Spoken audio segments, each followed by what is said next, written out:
Bulldozer justice पर supreme court के बुधवार को आए फैसले के बाद कांग्रेस, बहुजन समाज पार्टी और समाजवादी पार्टी समेत कई राजनीतिक दलों ने इसका स्वागत किया है।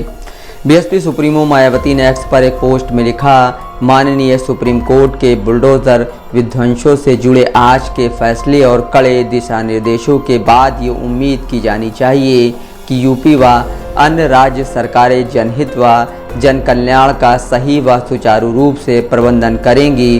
बुलडोजर का छाया आतंक अब जरूर समाप्त होगा। वहीं सुप्रीम कोर्ट के वकील और कांग्रेस नेता विवेक तनखा ने कहा, आज सुप्रीम कोर्ट का एक ऐतिहासिक फैसला आया है।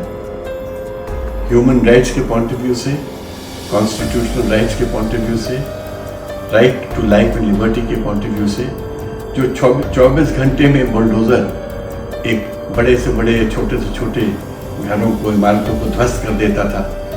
गरीब अमीर सभी इससे प्रताड़ित थे, परेशान थे, एक डर का वातावरण था और कहीं ना कहीं ये एक राजनीतिक टूल था, ब्यूरोक्रेटिक और नेताओं का अहंकार था, जिसमें रूल ऑफ लॉ सबसे बड़ी कैजुअलिटी थी। आज सुप्रीम कोर्ट ने कहा ये पूरी एक्सरसाइज बुलडोजर राज की लॉलेस थी, इस पर तुरंत रोक लगा दी गई है कि ये अनकॉन्स्टिट्यूशनल है, असंवैधानिक है और एक प्रोसीजर ले डाउन कर दिया गया है कि आप शो कॉज नोटिस देंगे, मिनिमम 15 दिन का समय देंगे, उसके बाद सुनवाई होगी, आप एक ऑर्डर पास करेंगे, अगर एग्रीव होगा कोई व्यक्ति तो उस ऑर्डर को चैलेंज भी कर सकता है और जो लोग सुप्रीम कोर्ट के इस आदेश की अवहेलना करेंगे उनको पनिश भी किया जाएगा, क्योंकि वो कंटेम्प्ट ऑफ कोर्ट भी उनके ऊपर लागू होगा। इसी तरह मेरा कहना है, क्योंकि सुप्रीम कोर्ट का आदेश जो होता है वो लॉ ऑफ द लैंड होता है, तो वो रेट्रोस्पेक्टिव एप्लीकेशन होती है। तो जिन लोगों के साथ गलत हुआ है, अन्याय हुआ है,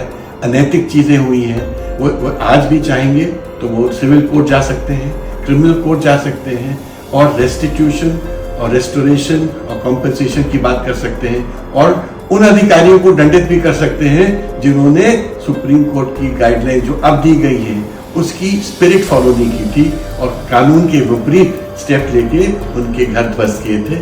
ये मैं प्रजातंत्र की जीत मानता हूँ, न्यायपालिका की एक प्रकार से बहुत बड़ी एक विक्ट्री है, न्याय की विक्ट्री असली में। और मैं तो चाहता हूँ कि न्यायपालिका इसी तरह लोगों के संरक्षण दे, क्योंकि प्रजातंत्र में न्यायपालिका ही लोगों को प्रोटेक्ट कर सकती है। समाजवादी पार्टी के नेता अमीक जामई ने कहा, सुप्रीम कोर्ट के इस फैसले का समाजवादी पार्टी स्वागत करती है। माननीय अखिलेश यादव जी ने इसी बात को हमेशा कहा है कि लोग एक घर बनाने में पूरी जिंदगियों में वो टूट जाते हैं, वो मकान बनाते हैं। अब उनकी खानदान में अगर कोई एक अपराधी निकल गया तो उनकी खानदान में उसको जोड़कर पूरी खानदान की संपत्ति को आप सीज भी करेंगे, बुलडोज भी करेंगे। और बुलडोज भी किसका? साफ साफ जो है पूरे उत्तर प्रदेश में जितनी कार्रवाइयां हुई वो मुस्लिम समाज के खिलाफ हुई। ब्राह्मण समाज को चुन चुन के उनके संपत्तियों को डेमोलिशन हुआ, उनको गिराने का काम किया गया, सीज करने का काम किया गया। आज भी बहुत सारे परिवार हैं, समाजवादी पार्टी के परिवार हैं, जो पॉलिटिकल लोग हैं, लेकिन उनको किसी न किसी मामले में फंसा के, गैंगस्टर में फंसा के, कार्रवाई, संपत्ति कुर्क करके डेमोलिशन का काम किया गया। उतरौला के हमारे विधायक हैं, पूर्व विधायक, ऐसी बहुत सारी नजीर हैं कि जिसमें आपने उनकी फैक्ट्रियां डिमोलिश कर दी, उनका घर आपने बर्बाद कर दिया। बुलडोजर जस्टिस के नए चलन के खिलाफ सख्त संदेश देते हुए सुप्रीम कोर्ट ने बुधवार को ये कहा है कि किसी व्यक्ति का घर केवल इस आधार पर नहीं ढाया जा सकता कि वो किसी अपराध या अभियुक्त का दोषी है। सुप्रीम कोर्ट की 2 जजों वाली बेंच ने देश में संपत्तियों को ढाने के लिए कुछ दिशा निर्देश भी दिए हैं। बेंच में शामिल जस्टिस BR गवई ने कहा, अमूमन कोई नागरिक सालों की मेहनत के बाद घर बनाता है, उसके लिए सपने देखता है, उसकी कई आकांक्षाएं होती हैं।